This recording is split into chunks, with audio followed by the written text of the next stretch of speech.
Bonjour à toutes et à tous, si vous êtes de Val-de-Reuil, je vous invite à rester jusqu'à la fin de cette vidéo parce qu'il y a des informations qui vont pouvoir vous intéresser. Et puis si vous n'êtes pas de Val-de-Reuil, eh bien bienvenue. Aujourd'hui, l'année 2025 s'achève, j'ai décidé de faire une petite rétrospective de mon année militante et de parler de la suite et notamment de cette année 2026 dans laquelle je serai candidat lors des élections municipales de mars. Alors d'abord, cette année 2025, elle a commencé en janvier où la France Insoumise a décidé d'actualiser son programme présidentiel L'Avenir en commun.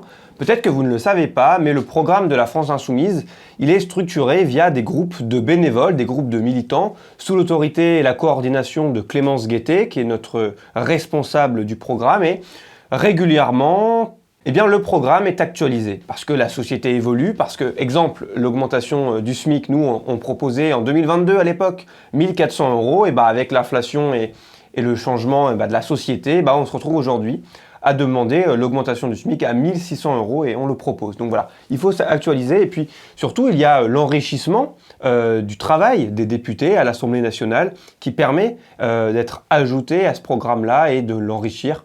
Vous savez que peut-être, mais peut-être que vous ne le savez pas, mais même nos opposants, même les gens de droite et les journalistes disent que le programme de la France Insoumise est un des plus aboutis, un des plus chiffrés, un des plus travaillés. Donc je vous invite à le consulter, il est trouvable gratuitement en ligne, ça peut peut-être vous intéresser et vous convaincre si vous n'êtes pas encore sympathisant ou électeur de la France Insoumise. En lisant le programme, loin des caricatures des médias, vous ferez votre propre idée. Ce mois de janvier, c'est terminé par des vœux, ce qu'on appelle des vœux. Donc c'est une rentrée politique en fait pour nous à Évreux. Donc les militants de la France Insoumise du département de l'Eure, on a fait une petite réunion publique assez conviviale, je dois le dire. Elle était orientée majoritairement sur le thème de la 6ème République, que nous appelons de nos vœux, une 6ème République plus démocratique. Et donc là, il y avait toute la gauche locale, on a pu discuter ensemble et tout le monde a eu le droit à la parole. Donc c'était un événement particulièrement convivial et c'est toujours bien, quand on est isolé, à droite, à gauche, de pouvoir se retrouver de temps en temps et de faire une démonstration de force et je pense que ça a été plutôt une réussite. Ensuite, au mois de février, comme beaucoup d'étudiants, parce que je suis étudiant, j'ai participé aux mobilisations contre les coupes budgétaires dans les universités. Vous savez peut-être, mais le budget de Macron, austéritaire et toutes ces politiques, font beaucoup de mal à l'université et donc avec des camarades étudiants militants, on s'est mobilisé contre ces coupes budgétaires-là, à l'université de Rouen, dans laquelle j'étudie personnellement. Ensuite, en mars, il s'est produit un fait grave sur cette même université. Un de nos camarades, un étudiant, a tenté de mettre fin à ses jours. Ce même étudiant était victime de harcèlement à caractère raciste d'un professeur. Ce professeur, il a un nom, il s'appelle Pierre-Antoine Sprimont. Retenez bien ce nom parce que ce n'est pas qu'un simple professeur, c'est un élu du conseil municipal de Rouen, un élu du conseil métropolitain de Rouen. Et donc, c'est absolument scandaleux et ça nous a tous beaucoup choqués. Et donc, on s'est mobilisés. D'abord et avant tout en soutien à cet étudiant qui, heureusement, aujourd'hui va mieux, mais surtout pour dégager ce prof raciste. Et nous avons mené une mobilisation absolument historique. C'était du jamais vu. Nous étions plusieurs centaines dans notre université à manifester, parfois dans la rue. Nous avons même décidé d'intervenir au conseil métropolitain, parce que je le rappelle, ce prof est élu du conseil métropolitain de Rouen, et donc nous avons décidé d'intervenir pour demander à son groupe politique, comment ils peuvent tolérer qu'il soit toujours membre. Il n'était pas là ce jour-là. Nous avons décidé de ne pas lâcher, et donc au conseil municipal de Rouen, celui d'après, nous avons décidé de l'envahir et de prendre la parole. Et ce jour-là, ce prof raciste et élu était là. Il était là et, comme on peut le voir sur certaines vidéos, il n'en avait strictement rien à foutre de ce qu'on lui disait. Il était en train de manger son sandwich d'un air hautain, moqueur, c'est inacceptable. Et donc, nous avons à nouveau demandé à ce que son groupe l'exclue. Il est proche du Rassemblement national, on l'a vu sur plusieurs photos avec le candidat au municipal de Rouen du Rassemblement national. Donc pour un parti qui se dit plus raciste, etc., l'image elle est complètement détruite finalement. Tout ça c'est que de la vitrine médiatique. Il est aujourd'hui proche du Rassemblement national et sera très certainement sur la liste du RN au municipal de Rouen. Alors nous avons dit à notre président d'université que nous voulions tout simplement qu'il dégage. Qu'un professeur raciste n'avait rien à faire à l'université, surtout après un tel acte dramatique. Alors, durant l'enquête, le président de l'université a décidé de le suspendre temporairement. D'accord, très bien. Et en septembre, Franck Lederf, le président de l'université, a parlé dans les médias pour dire une chose simple, que le professeur serait réintégré.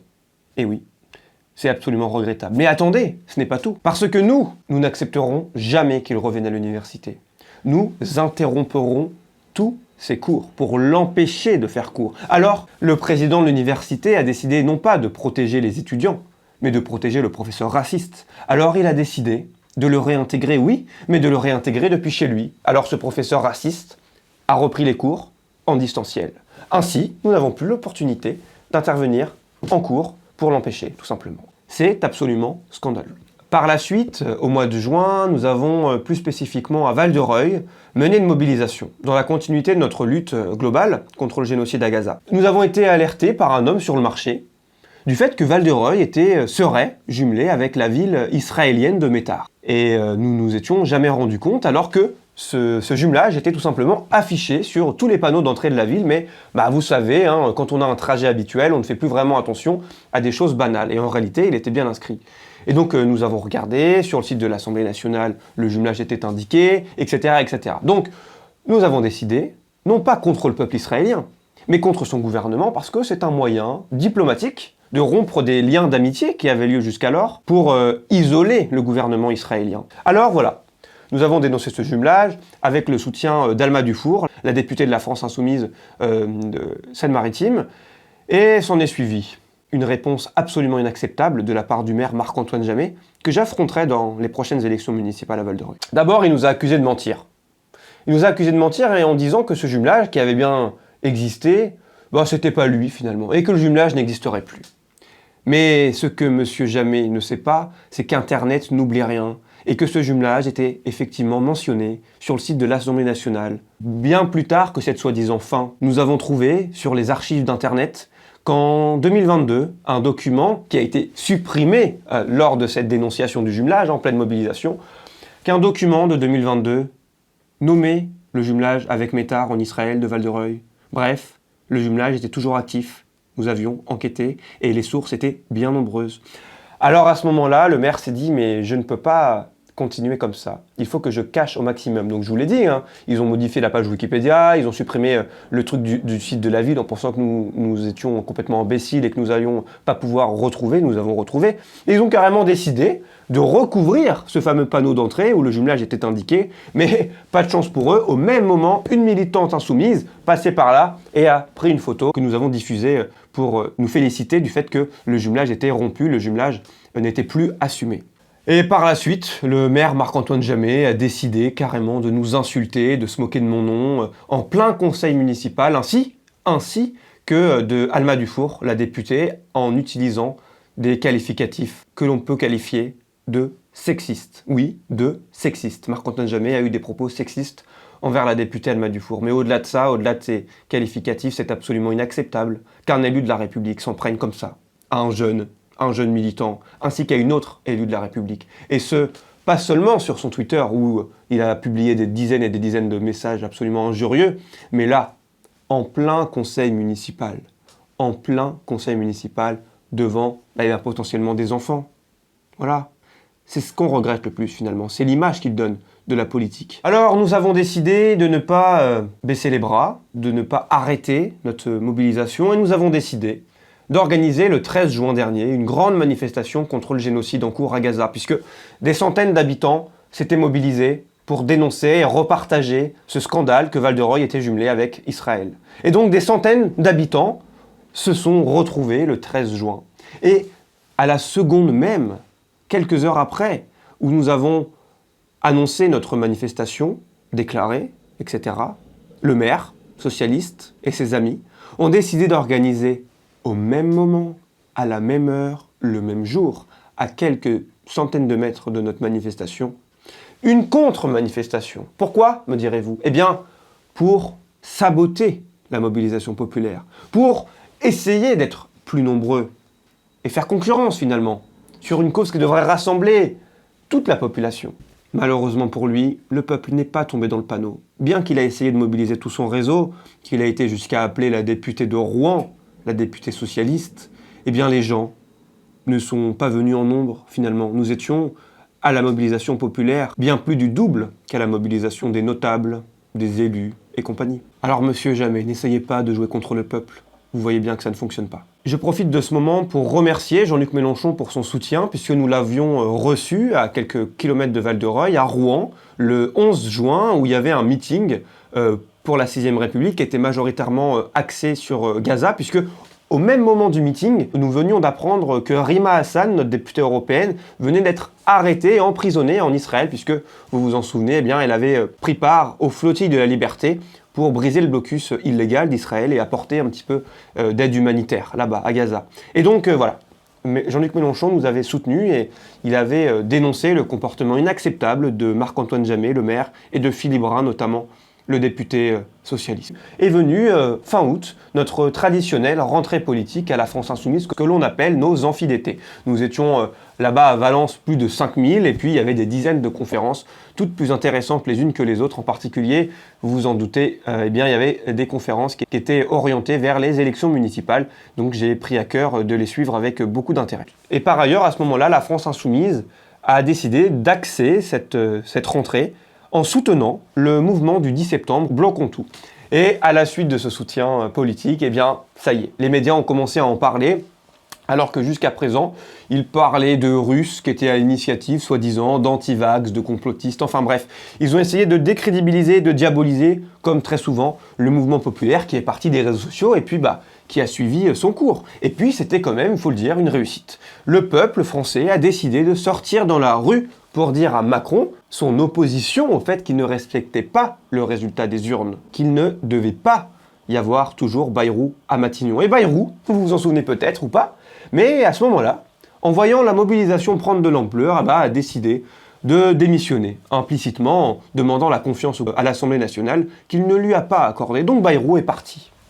Chute de Bayrou, une nouvelle victoire politique après que la France Insoumise, grâce à sa motion de censure, ait fait tomber, il y a plusieurs mois, le gouvernement de Michel Barnier. Et donc cette mobilisation du 10 septembre, personnellement j'y ai pris part, notamment au rond-point des Vaches, cette traditionnel lieu de rendez-vous des mobilisations des Gilets jaunes à l'époque, et donc j'y étais, on a bloqué le rond-point à partir de 5h du matin toute la matinée pour bloquer cet endroit assez stratégique. La mobilisation n'a peut-être pas été aussi importante que prévu, mais elle était quand même particulièrement importante. Ne l'oublions pas que cette force-là est bien présente dans le pays et elle peut s'amplifier. Les syndicats ont décidé de ne pas vraiment nationalement appeler au 10 septembre et d'appeler au 18. Bon, eh bien le 18 c'était un acte 2 et nous avons continué à nous mobiliser jusqu'à ce que Macron décide de nommer le Cornu, qui n'a duré finalement son premier gouvernement qu'une dizaine d'heures, une petite dizaine d'heures, jusqu'à renommer le Cornu quelques semaines après, pour renommer un gouvernement, etc., etc. Bref, une mascarade totale qui nous prouve une chose, c'est que Macron n'a plus aucune légitimité populaire, et ce n'est pas seulement moi qui le dis, ce n'est pas seulement la France Insoumise qui le dit. La légitimité de Macron est totalement désavouée, y compris auprès de gens de la bonne société, des gens de droite, républicains, etc., y compris des amis de Macron. On dit, Édouard Philippe notamment, et d'autres, qu'il devait démissionner. Pourquoi? Eh bien parce que c'était la seule sortie de crise, et c'est toujours la seule sortie de crise, car nous sommes toujours au même stade finalement. Alors que si Emmanuel Macron démissionnait, et qu'il y avait une élection présidentielle anticipée, eh bien là, il y aurait une possibilité de trancher politiquement et de sortir de cette crise. Alors voilà, Emmanuel Macron n'a pas voulu démissionner, il ne veut toujours pas, mais il y a dans la Constitution des leviers qui permettent de faire partir le président de force, notamment la procédure de destitution du président de la République. À l'Assemblée nationale, 104 députés, ce qui n'est pas rien, avaient signé cette motion de destitution. Elle aurait pu être examinée dans l'hémicycle de l'Assemblée nationale, aux yeux de tous, publiquement, pour tous les députés. Sauf que, pour que ce soit effectif, pour que cet examen ait lieu, il faut que le bureau de l'Assemblée nationale, c'est-à-dire l'instance qui réunit tous les présidents des groupes politiques, des groupes parlementaires, le décide. À ce moment-là, il y a eu cette réunion, puisque, eh bien, c'était passé, mais Marine Le Pen a décidé, on a décidé autrement.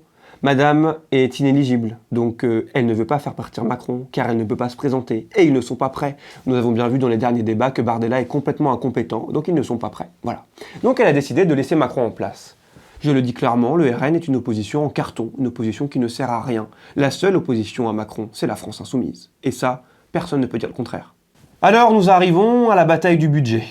Cette bataille du budget que la France Insoumise a menée avec brio face à l'abstention des écologistes, que personne n'a vraiment compris, face au vote pour des socialistes qui ont définitivement, je le dis, changé d'alliance. Les socialistes ont servi de béquille à la Macronie qui était agonisante et qui n'avait pas besoin de cette béquille. La Macronie se serait effondrée d'elle-même. Mais les socialistes ont décidé, en bons responsables politiques, etc., de continuer finalement le chaos avec Macron en lui permettant un sursis, en lui permettant de rester en place. Et d'ailleurs, je dois dire clairement que ce qu'a fait le Parti socialiste, c'est inacceptable, car le Parti socialiste s'était engagé sur un programme, le programme du nouveau Front populaire, que nous avons tous signé, tous les partis politiques, en juin 2024, et présenté devant les électeurs. À Val-de-Reuil, nous avons un cas particulier, le cas Philippe Brun, qui lui est un des pires traîtres du Parti socialiste, en magouillant continuellement avec ses amis du gouvernement, et en trahissant les engagements pris devant les électeurs. Alors même que la France Insoumise avait soutenu Philippe Brun lors des dernières fois, il a décidé de rompre avec la gauche et de rejoindre ses anciens camarades de l'ENA et de Sciences Po, c'est-à-dire de rejoindre le gouvernement en le soutenant implicitement sans participer. C'est proprement inacceptable. Et, je le dis clairement, nous nous en souviendrons. Et la prochaine étape, c'est celle qui arrive, c'est la bataille des élections municipales. Il faut dire aux socialistes, nous ne voulons plus de vous, nous ne voulons plus de soutien du macronisme, nous ne voulons plus de Macron, nous ne voulons plus de vous, alors nous allons vous faire partir. La France Insoumise a décidé de se présenter dans 500 communes, c'est-à-dire à peu près le même niveau que les autres partis qui sont bien plus anciens. Regardons dans le rétroviseur. La France Insoumise est née en 2016. Elle aura seulement 10 ans en 2026. C'est un âge très jeune pour un mouvement politique, mais regardez son niveau électoral et son niveau d'implantation dans la société est absolument inégalable et inédit, c'est du jamais vu. Alors voilà, nous avons décidé de nous engager dans les élections municipales en adoptant une ligne programmatique nationale. Car nous ne faisons pas de localisme. Nous ne voulons pas changer la vie seulement à Val-de-Reuil. Nous voulons changer la vie partout, sur toute la France. Alors oui, nous allons gagner probablement, mais je l'espère, des mairies. Et ainsi, dans ces mairies, nous allons pouvoir montrer concrètement au peuple français ce que c'est que la France insoumise. Ce sera d'une très grande aide en vue des élections présidentielles qui vont approcher très vite. Après les élections municipales, nous serons déjà partis en campagne présidentielle. À Val-de-Reuil, nous avons décidé, la France insoumise, de présenter une alternative à un quart de siècle du règne de Marc-Antoine Jamay, qui est là depuis 25 ans. Nous pensons qu'il a fait son temps, d'autant plus que, à force de rester au pouvoir, sans opposition, à part un guignol du Rassemblement national qui ne vient même pas au conseil municipal, nous remarquons que sa vision du pouvoir s'est progressivement orientée vers de l'autoritaire. Beaucoup d'agents municipaux nous disent qu'ils ne se sentent pas écoutés, qu'ils se sentent malmenés, qu'ils ne se sentent pas appréciés par la mairie. Tout ceci va changer. Et puis, je le dis clairement, les caprices d'un maire qui n'est pas souvent là, puisque d'abord il est parisien, puisqu'il est secrétaire général de l'LVMH, fonction pour laquelle il est souvent dans des avions, des jets privés, et qu'il dirige la ville par téléphone, depuis un avion pour la Chine, le Japon, New York ou que sais-je encore, en ne prenant pas en compte les réalités du terrain, en étant absent, en venant, tous les 15 jours, toutes les semaines, tous les week-ends peut-être, dans les grandes périodes, avec son chauffeur privé, se montrer tout beau devant les caméras, les appareils photos pour faire croire qu'il était là et avoir plein de photos en montrant qu'il était là. Tout ceci, c'est pas notre vision de la politique. Mais je le dis quand même, c'est que dans le cas où nous gagnerons, parce que nous avons bien l'intention de gagner les élections municipales à Val-de-Reuil, eh bien les agents municipaux seront les premiers consultés parce que c'est eux qui connaissent le mieux les réalités du terrain. Ce n'est pas moi qui vais leur imposer des décisions qui ne seraient pas applicables depuis je ne sais où. Non. Nous consulterons les agents municipaux. Ce sont eux les véritables experts. Alors je le sais, mon âge peut inquiéter, parce que je suis jeune. Mais regardez, je vous l'ai dit, nous avons un maire de 66 ans qui fait des caprices d'un enfant, qui va jusqu'à insulter un jeune et une députée en conseil municipal, qui tweet à tort et à travers sur n'importe quoi, n'importe qui, toute la journée, à n'importe quelle heure, qui impose, par exemple, je m'en souviens quand j'étais au lycée, monsieur n'avait pas pu venir à une réunion que nous organisions, alors que la mairie avait décidé d'envoyer un autre élu le représenter, eh bien, il avait appelé le rectorat, il avait, depuis New York, je crois, fait annuler la réunion sur la laïcité que nous organisions. Bref, des caprices ridicules d'un enfant pourri gâté, millionnaire. Alors autant élire un jeune qui se comportera comme un adulte et non pas un ancien qui se comporte comme un gamin. Mais je sais quand même que mon âge peut inquiéter. Mais je dois dire une chose, beaucoup se trompent sur la fonction du maire. Le maire n'a pas vocation à être en train d'appliquer les décisions concrètement sur le terrain. Ce n'est pas le maire qui va les construire lui-même, avec les agglos, les bâtiments qu'on va créer. Non. Un maire, il vient avec le programme politique qu'il a, sur lequel il s'est engagé et pour lequel les électeurs l'ont élu. Il vient et il impose une ligne politique. Il propose une direction, une vision pour la ville, avec des propositions politiques sur le social, l'écologie, la lutte contre les discriminations, l'international, etc., etc. Et c'est aux agents municipaux qui revient la tâche d'appliquer les décisions en fonction des possibilités. Parce que ce sont eux, je le redis, qui connaissent le mieux les réalités du terrain. Ce sont eux les véritables experts. Ce n'est pas moi qui vais imposer des décisions impossibles à mettre en place si les agents me disent que ce n'est pas possible. Nous allons rétablir un lien de confiance entre la mairie et les agents municipaux. Et un lien surtout de respect. Alors, je vous ai dit, le maire arrive avec son programme. Et vous allez me dire, Lenny, si tu es élu, quel sera ton programme ? Eh bien, mon programme, j'en ai présenté quelques axes lors de notre lancement de campagne, pour lequel vous avez été plus de 2000 à le regarder sur YouTube, est assez simple en réalité. Nous voulons faire mieux, nous voulons aller plus loin. D'abord, nous avons une ambition forte, celle de faire la cantine bio, locale et gratuite. Bien sûr, vous allez me dire que c'est une ambition très forte. Et bien sûr, je vais vous répondre que oui, que ça ne se fera pas en 2 jours, en un claquement de doigts. C'est un plan sur plusieurs mois à mettre en place. Il faut d'abord remunicipaliser la gestion des restaurants scolaires.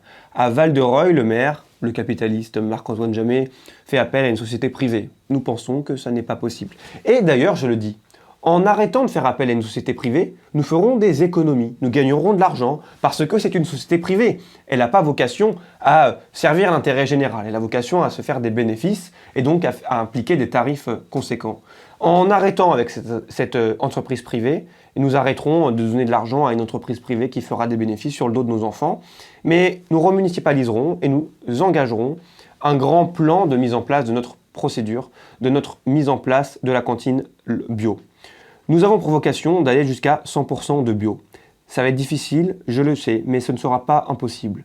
J'ai déjà rencontré les services de la mairie d'Alizé, à côté de Val-de-Reuil, où ils ont, durant plusieurs années, réussi à mettre en place la cantine 100% bio, avec une tarification sociale sur plusieurs tranches élargies, en commençant évidemment par la gratuité.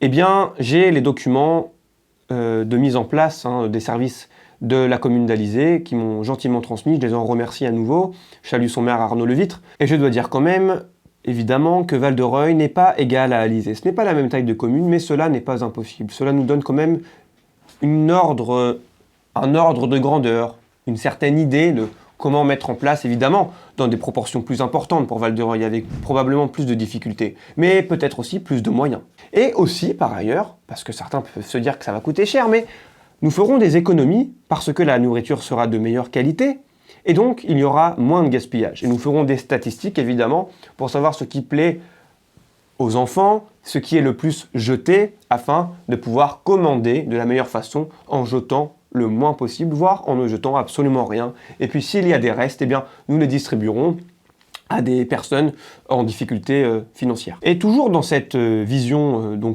d'accessibilité à une nourriture de qualité, nous avons une seconde ambition très forte, celle de créer un restaurant populaire municipal. Alors, qu'est-ce que c'est, vous allez me dire ? 1/3 de la population de Val-de-Reuil vit sous le seuil de pauvreté d'après l'INSEE. C'est absolument considérable. Et la France insoumise a vocation à éradiquer le fléau de la pauvreté, à lutter contre celui-ci. Alors nous allons créer un vrai restaurant populaire, municipal, un petit peu comme la cantine, mais un restaurant qui sera ouvert à tous, avec des repas de qualité à petit prix. Car les enfants, pour beaucoup, leur seul repas, voire leur seul repas de qualité, c'est celui du midi, c'est celui de la cantine. Et d'ailleurs, leurs parents n'y mangent pas. Leurs parents ne mangent pas à la cantine. Donc nous allons créer ce restaurant populaire qui sera ouvert le soir. Alors comment faire ? D'abord, nous allons expérimenter ceci en ouvrant les cantines scolaires à un public élargi. D'abord, pourquoi pas en personnes en situation de précarité, aux personnes âgées également, En ouvrant, par exemple, tel jour, une cantine scolaire le soir, pour voir si ça fonctionne, au fur et à mesure, afin de développer le meilleur projet qui soit, et d'avoir finalement, à la fin, un lieu consacré et unique, pas une cantine, un restaurant populaire municipal qui soit simplement dédié à ceci. Et ce lieu sera un véritable lieu de solidarité, de rencontre et de partage, avec potentiellement des animations musicales ou bien des découvertes de repas à thématique culturelle, des menus spéciaux, des découvertes culinaires. Bref, ce seront les habitants et eux seuls qui décideront comment ils conçoivent cette idée que nous proposons. Par ailleurs, le maire a des pouvoirs de police. Il est le responsable de la sûreté sur sa commune. Alors, nous pensons, nous les insoumis, que la police municipale n'a pas forcément vocation à être armée. Parce que ce n'est pas son rôle. La police nationale est armée, c'est son rôle.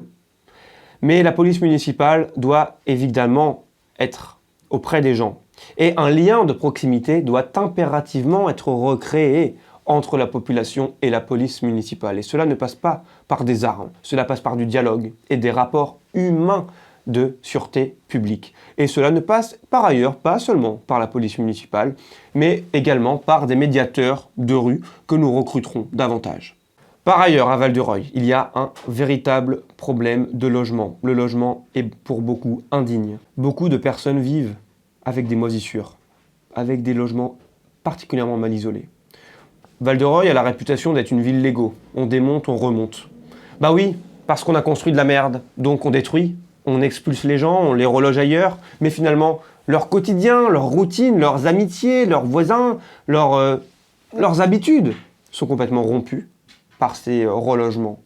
Nous pensons au contraire qu'il est plus judicieux de rénover plutôt que de détruire. Avant de rénover, la première condition, c'est de construire de la qualité. Par conséquent, si nous sommes élus, nous conditionnerons toute nouvelle construction de logements, de bailleurs, etc. à des logements de qualité et respectant les normes environnementales. Par ailleurs, je parlais d'isolation, mais il y a également un autre problème, c'est l'isolation phonique. Beaucoup ont l'impression que leurs murs sont en carton. Ça ne peut plus durer. Nous engagerons des mobilisations avec les habitants, avec les bailleurs, qui bien trop souvent, les bailleurs, je dois le dire, se moquent du monde. Comme récemment, lorsque au début de l'hiver, ils ont rejeté la faute sur le fait que le chauffage n'était pas allumé, alors qu'il aurait dû l'être. Ça ne fonctionne pas, problème de chaudière, faut appeler Dalkia. Tout ceci, il y en a marre. Il y en a vraiment marre de toujours voir ces acteurs responsables se rejeter la faute. Ce n'est pas la faute de la mairie, c'est la faute de l'agglo. Ce n'est pas la faute du bailleur, c'est la faute de Dalkia. Dalkia, ils vous disent d'appeler le bailleur vous dit d'appeler Dalkia. Finalement, il faut appeler la mairie, le maire ne fait rien. Bref, si nous sommes élus, ça ne se passera plus comme ça. Quand bien même ce ne serait pas la faute de la mairie, même si pour beaucoup la mairie a du pouvoir, eh bien, nous nommerons et nous pointerons du doigt les responsables des situations problématiques, voire même nous prendrons des cars, nous les remplirons d'habitants en situation de difficulté et nous les emmènerons pour se mobiliser devant les bailleurs, par exemple, ou devant tous ceux qui causent des problèmes et qui n'assument pas leurs responsabilités. Par ailleurs, je l'ai dit, la démocratie doit être remise en place à Val-de-Reuil. Et je le dis parce que je sais que potentiellement certains sont inquiets de donner du pouvoir à un jeune, mais d'ailleurs, je dois le dire, je ne serai pas tout seul. Beaucoup ont l'impression qu'on va élire un maire. Non, nous allons élire lors des élections municipales une liste. À Val-de-Reuil, nous serons 33 candidats sur ma liste à nous présenter, avec des personnes aux horizons divers et variés, avec des personnes de toutes conditions sociales, de toutes origines et surtout de tous âges, des jeunes, des moins jeunes. Alors, faites-nous confiance. Mais si, par ailleurs, vous avez envie de tester, voir comment nous allons faire différemment, mais que vous êtes un petit peu hésitant, eh bien votez pour nous parce que nous allons permettre notre révocation. Si un certain nombre d'habitants signent une pétition et qu'ils décident de nous dégager parce que nous n'avons pas respecté nos engagements, parce que nous n'avons pas assuré, etc., eh bien, nous partirons, nous nous engageons à pouvoir nous faire révoquer. Nous permettrons par ailleurs la mise en place du référendum d'initiative citoyenne, la mise en place de pétitions que les habitants pourront faire et qui seront examinées en conseil municipal. Parce qu'on constate beaucoup aujourd'hui que certaines structures au semblant démocratique sont mises en place, comme le Conseil des Anciens, le Conseil des Sages. Parce que oui, ils font des propositions, mais à la fin, ces propositions ne sont pas respectées et le maire, la mairie, décide tout seul. Dans quelques mois sera ouvert le nouveau centre commercial L'Îlot 14. Certains sont contents, moi je ne suis pas forcément content puisque, à nouveau, un nouveau projet voit le jour à Val-de-Reuil qui ne défend pas les petits commerces. Nous voulons défendre les petits commerces parce que ouvrir un nouveau centre commercial avec que des gros, avec Otakos, je sais que certains sont contents qu'un Otakos ouvre à Val-de-Reuil, mais voyez derrière qu'en fait c'est un gros Otakos. Auchan, pareil. En face, vous avez la galerie Vivaldi avec des petits commerces qui, eux, malheureusement, peuvent se faire bouffer par les gros d'en face. Enfin, je le dis, nous lutterons contre les discriminations. Nous lutterons contre les discriminations de toutes sortes. En acceptant de marier tout le monde, sans aucune discrimination, tout le monde pourra se marier à Val-de-Reuil. Nous lutterons contre les discriminations en mettant en place un numéro vert d'écoute de toutes les situations de violence, de discrimination, et en ouvrant un lieu d'accueil pour toutes les victimes de toutes les violences. Ensuite, toujours dans notre volonté de lutter contre la pauvreté, nous mettrons en place une carte pour les familles monoparentales, souvent des mères seules, qui souffrent beaucoup de précarité. Et grâce à cette carte-là, ces familles monoparentales auront accès à des tarifs réduits. Et puis, en février prochain, quelques semaines tout juste avant les élections, le maire va annoncer la création d'une salle des fêtes. C'est bien, parce que depuis 25 ans qu'il est maire, il n'en a jamais eu l'idée, je ne comprends pas pourquoi, tout d'un coup, alors que nous le proposons, parce que oui, nous proposons une salle des fêtes, nous considérons qu'il n'est pas normal, dans une ville si riche, dans une ville si grande, alors que dans tous les villages aux alentours, il y a des salles des fêtes partout, mais pas à Val-de-Reuil. C'est pas normal. Nous devons pouvoir faire les anniversaires, les mariages, les célébrations familiales ou tout autre à Val-de-Reuil. Et donc, qu'importe ce qui va se passer, nous construirons une salle des fêtes. Et celle-ci sera accessible aux habitants avec une tarification sociale, évidemment. Par ailleurs, voter pour la France insoumise, c'est voter pour le droit au bien-être, pour le droit au bonheur. Parce que ce n'est pas voter pour les socialistes. Ce n'est pas voter seulement pour le bien-être des entreprises privées. Non, c'est voter pour vous, pour votre droit au bonheur et votre bien-être au sein de la commune de Val-de-Reuil. Alors je sais, beaucoup de jeunes me le disent. Il y a un problème à Val-de-Reuil, c'est que les jeunes s'ennuient. Il n'y a pas de lieu pour se détendre, il n'y a pas de lieu pour se retrouver. Alors je m'engage, avec les jeunes, avec leurs avis que nous écouterons et que nous prendrons en compte, à ouvrir un lieu, peut-être sur la dalle, peut-être ailleurs, qui sera autogéré par les jeunes, avec le soutien de la mairie, que nous mettrons en place un lieu où les jeunes pourront se retrouver, échanger, se détendre, jouer, s'amuser, bref, s'occuper et être heureux. Enfin, pour terminer, je l'ai dit, dans la continuité de notre lutte contre le génocide à Gaza et après avoir fait annuler le jumelage de Val-de-Reuil avec la ville israélienne de Métar, nous proposons de nous mobiliser, que Val-de-Reuil soit une commune engagée sur le plan international, car elle en a la possibilité politique. Alors, nous pensons qu'il serait intéressant de jumeler Val-de-Reuil avec une ville de Palestine. Cette procédure sera d'autant plus facile maintenant que l'État français a reconnu l'État de Palestine. Alors voilà, l'année 2026 va s'ouvrir, les élections vont avoir lieu, et je sais à quel point le système clientéliste mis en place est bien rodé. Je sais que beaucoup ont peur de s'engager contre Marc-Antoine Jammet et nous soutenir. Je sais, par exemple, que vous avez peur de perdre votre stage, que vous avez peur de ne pas pouvoir trouver de travail, ou pour votre tante, votre oncle, votre cousin, votre frère. Bref, je sais comment tout ce système tient debout depuis 25 ans. Je sais comment le système Jammet tient en place. Mais nous pouvons le faire tomber. Nous pouvons rompre avec ce système de la peur. Sachez que c'est normal que vous ayez peur. Mais ça ne doit plus durer. Ça ne doit plus durer. La démocratie va revenir à Val-de-Reuil. Ça ne peut plus durer. Ce système tyrannique ne peut plus continuer. Et sachez en tout cas que je ne vous en veux pas. Que beaucoup dans les associations, les commerçants, les agents municipaux ne peuvent pas s'engager pour nous. Je le sais, je ne vous en veux pas, sincèrement. Sachez en tout cas que le 15 et le 22 mars, le jour des élections, vous serez tout seul dans l'isoloir. Vous serez seul. Personne n'aura la possibilité de savoir pour qui vous voterez. Vous pouvez dire au maire, oui, je vais voter pour vous, il n'y a pas de problème, comme d'habitude. Mais non, à la fin, vous mettrez le bulletin de la France Insoumise dans l'urne. Parce que, je le redis, après les élections municipales, nous allons directement embrayer avec la campagne présidentielle. Et chaque bulletin de vote que vous mettrez à Val-de-Reuil dans l'urne avec le logo de la France Insoumise, c'est une force supplémentaire que vous nous donnerez en vue de la prochaine campagne présidentielle. Quoi qu'il arrive, ce que nous faisons ne servira jamais à rien. Quoi qu'il arrive, nous serons toujours à vos côtés. Même si nous gagnons, surtout si nous gagnons, et dans le cas où nous perdrons, nous avons vocation à nous implanter durablement à Val-de-Reuil. Parce que si nous ne gagnons pas cette fois-ci, nous continuerons à nous battre pour gagner la fois d'après. Mais je le dis, nous n'avons pas vocation à perdre, mais nous avons bien l'intention de remporter cette élection municipale. Ça dépend que de vous. Alors, n'ayez pas peur. Ce n'est pas à vous d'avoir peur. Et je crois savoir que pour la première fois, ce ne sont plus les habitants qui sont tenus. Ce ne sont plus les habitants qui ont peur. J'ai bien l'impression, et d'après les échos que j'ai, que la personne qui a le plus peur à Val-de-Reuil actuellement, c'est Marc-Antoine Jamay. Car il sent bien que son règne est arrivé à bout de souffle. Alors n'ayez pas peur, la campagne risque d'être mouvementée. Nous n'attaquerons pas personnellement Marc-Antoine Jamay comme il a l'habitude de faire sur notre physique, sur notre genre, etc., etc. Bref, des attaques qui ne sont pas sur le fond.